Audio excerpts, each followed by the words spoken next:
ku danna subscribe, sa'annan ku danna ƙararrawar sanarwa domin samun daɗaɗɗen shirye-shiryenmu. Mun gode da kallon tashar Abaje TV. Taba fita an haɗa mun kuɗi ba ɓacin rai ba tashi hankali irin yau ba. Allah ya yi gaba gidan zai haɗa mun kuɗi na. Wallahi sun haɗa mun kuɗi na.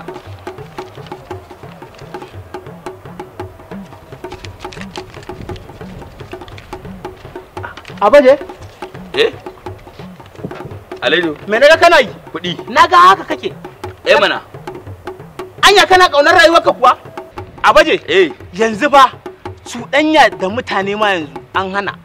Saboda cutar tana yaduwa ne ta ko'ina, ko wajen gaisawa ko kuma wurin mu'amala da mutane cinkoso, akwai wanda zai iya atishawa ko tari. Nan cutar tana iya kama mutum.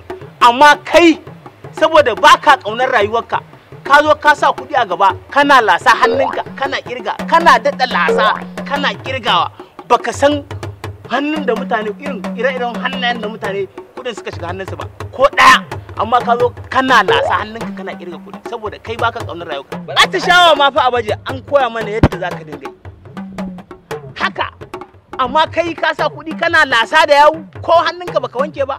Kai yanzu Abaje kamata ma a je a killace ka. Akan me? Saboda kai ma dinnan baka ba kanka kariya ba.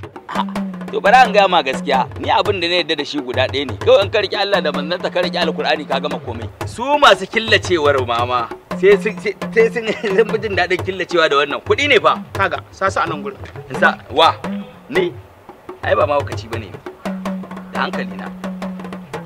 Rayuwar ka ake duba Abaje. To rayuwa tana gurin Allah. Kaga ban san wani magana ban na magana wani. Kawai ka tayi ka bani. Ka ma bata min rai ne.